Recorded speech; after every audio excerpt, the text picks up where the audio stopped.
So just the other day, I spoke about an idea in a video, however unlikely it might be, that I had for the pathway to making Battlefront 3, and that sort of sparked the idea of some other studios making the game as well. Today I wanted to run you guys through 5 studios other than DICE that I think could make a fantastic Battlefront 3, now that it seems even more unlikely that EA will ever touch that franchise. And although pretty much all of these are equally unrealistic for multiple reasons, I think it could be really fun to talk about. Now, getting straight into it, the absolute number one pick for me, and this is so much clearer than all of the rest, albeit it is also unlikely, this is Embark Studios. Now, I'm sure a lot of you guys have heard of Embark, but if you haven't, they are the developers behind the finals as well as the upcoming Arc Raiders, which just recently had its first sort of playtest, and a lot of people were very, very happy with how that game played. Now, like I said, this one is essentially impossible unless they were to drop one of those games. I just don't think they have the amount of developers they would need to pretty much make the finals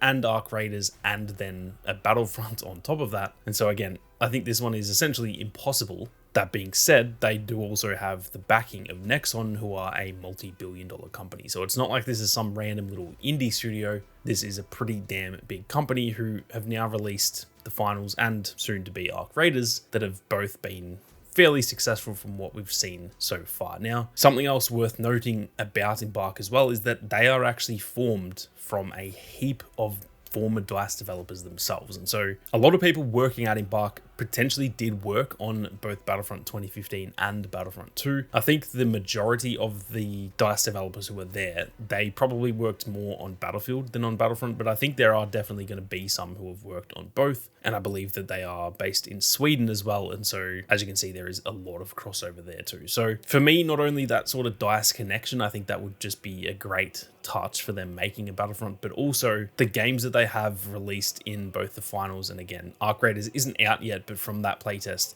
people were blown away. It was looking like it was going to be absolutely phenomenal. A lot of people saying this is kind of the next big game in that shooter genre. And both of those games have that sort of DICE feeling about them, the big, grand, crazy moments. I've played hundreds of hours of the finals and the destruction in that game is just absolutely absurd. It is so damn good. The gunplay is really good. The graphics are phenomenal and everything. So yeah, for me, Embark is like the absolute clear favorites. If I could just pick any studio in the world right now to start developing Battlefront 3, outside of DICE, it would easily be Embark. And to be honest, I'd actually potentially pick Embark over DICE anyway. So this one's definitely fun to think about. Again, it is essentially impossible unless they just hire a bunch of new people or they were to drop the finals or something like that. But again, it is fun to talk about nonetheless. Now, next on the list, we have got one that again is pretty much straight up impossible because this is an EA owned company and EA seem to be very scared of licensed IP. That's kind of the whole point of making this video, is that over the last week or two, we've kind of seen they have doubled down on wanting to move away from licensed IP. Now, the studio that I'm talking about here is Respawn Entertainment. And so again, it is essentially impossible. But the thing worth noting is that once Jedi 3 launches, which I'd imagine is probably going to be either late 2026 or it might be 2027 as well. So I mean, let's just say 18 to 24 months, something like that. Once Jedi 3 launches, they will obviously have a lot of spare developers. I don't imagine they're going to make a 4th Jedi game. The trilogy sort of seems like it'll be perfect if they end it properly. And so there will be a lot of spare developers. Now, if they just move on, they might make Titanfall. They've been sort of trying to make that for years and it just keeps getting cancelled. They may put a lot of them back on Apex Legends and sort of double down on that. I'm not too sure, but I think it would be great having a lot of those Jedi 3 developers, all of which who have been in that Star Wars ecosystem and have also worked with Disney and Lucasfilm. Having them move on to a Battlefront 3 would be absolutely awesome. Now, I know what some people are going to say. Jedi is obviously a very different franchise than Battlefront. It's not a shooter, so that doesn't really make sense. But you guys are going to keep in mind, Respawn did make Titanfall. They've also made Apex Legends. So they do know shooters, and I'd argue they know shooters as well as anyone. The studio was founded by Vince Zampella, who worked on the original Call of Duty games and stuff like that. And so the DNA of Respawn is actually very much a shooter type of studio. I actually thought it was weird that they moved to Jedi because that was the weird thing for me. They were known as like a shooter studio and then they moved to make the Jedi franchise. Now, with those two things in combination, they've worked on shooters and they've worked on quote unquote hero combat in terms of lightsabers and stuff like that, using the Force. And I think we'd all agree the Jedi gameplay from both Fallen Order and Survivor is awesome. And so seeing Respawn having their quality of making shooters, but also really knowing that like saber combat type of gameplay, man, I just think that would make a perfect Battlefront. Again, it's essentially impossible. There's no way, if DICE can't make it, like why would they let Respawn make it? Because they're both owned by EA. It just doesn't really make sense. But again, this whole video is hypothetical, and realistically all of these are very unlikely to happen. Now, before we go any further, if you guys are interested in more Battlefront content and just more Star Wars gaming content in general, be sure to hit that subscribe button. There is plenty more content on the way, so make sure you don't miss out. Now, next up, I've got one that is maybe a little bit left field. I haven't actually seen anyone say this, but it's one that sort of came to mind pretty quickly for me. This is Guerilla. Now, they have made the Horizon games, which are absolutely stunning. Now, keep in mind, I actually don't love the Horizon games. I've played both and they're not bad games. I just don't love them. I think they're gassed up a little bit too much personally. But whether or not you like them, I think it's fair to say they look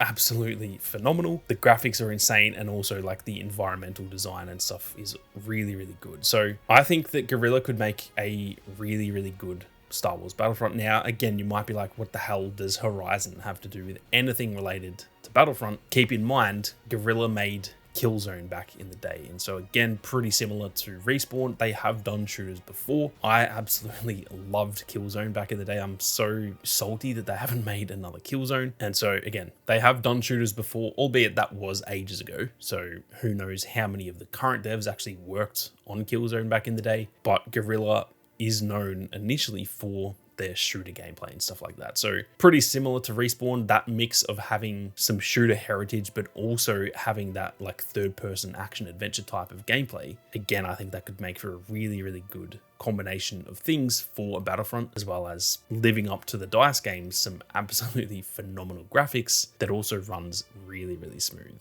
Now, the next one is also a little bit left field, and this is Epic Games. Now, you might be thinking, what the hell? Like, they obviously work on Fortnite. That's kind of their main thing. They have a few other little games they've worked on here and there too, but Fortnite is obviously their main focus. So why the hell would they make Battlefront? Now, it's worth noting that Disney actually has a, I think, 9% stake in Epic Games, which I think a lot of people might not know. So one thing there is, I don't know if that would allow them to essentially not have to pay the licensing fee, because Disney, obviously they have a stake in it. They might just be like, all right, we're not going to charge that, because they get, if they own, you know, nearly 10%, they're going to get a lot of that equity anyway. So I don't know if that would allow that to either just not exist for an Epic Games type of studio, where they just essentially skip the licensing fee, which could make it more enticing. It's also very clear that Epic has become like an absolute juggernaut over the last, you know, decade or so. So despite their focus obviously being on Fortnite, I think that they have the scope to be able to also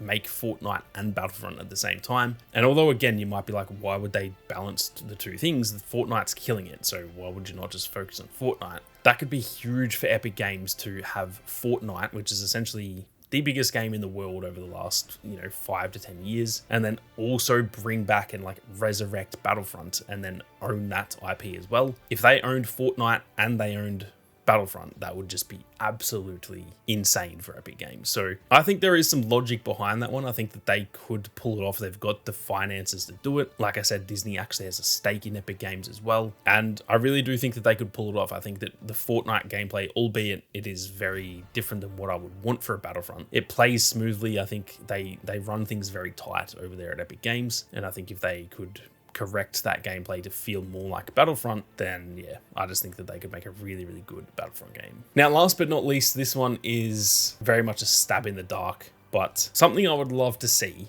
is to bring back Pandemic Studios, the company who worked on the original Battlefront games in 2004 and 2005, and essentially reform that studio, bringing back a lot of those original developers of the games 20 years ago, and also bringing in a lot of the former DICE developers who worked on the EA Battlefront games as well. Now, to me, this would just be phenomenal to seeing like a culmination of both eras of Battlefront and a lot of the developers who worked on both eras coming together and just kind of saying, you know what, we're just going to combine it all and make the ultimate Battlefront experience. To me, that would be pretty much the perfect combination. Now, the thing with Pandemic is that obviously, even if those developers are still working in the gaming industry, the Battlefronts that they made, they were like 20 years ago. And so they may be like very rusty with that type of gameplay. It might not work. That's where I do think bringing in a lot of DICE developers would help out with that because they've had more recent experience on it. And the other thing worth noting too is that obviously a lot of them might be retired now. They might not really be in the gaming industry. So I don't really know where a lot of those Pandemic devs have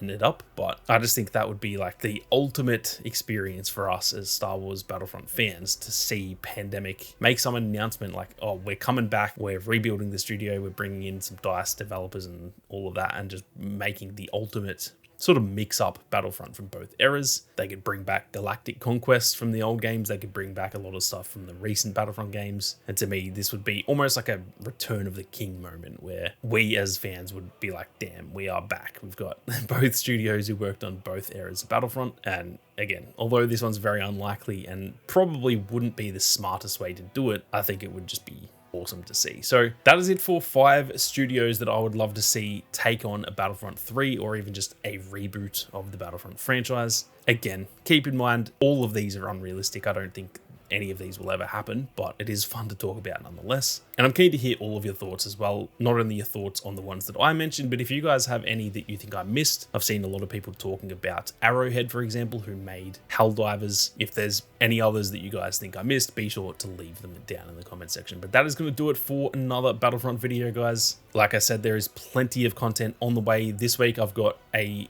guide on how to get heroes quick. I've got a kill streak breakdown finally returning, as well as the Battlefront 2 top 5 plays coming back. So we are running it back here. There is a lot of Battlefront content on the way, as well as just plenty more Star Wars gaming content in general in the future. So if you are new here, be sure to hit that subscribe button. But with that being said, thank you all very much for watching. You guys have a great day and may the Force be with you always.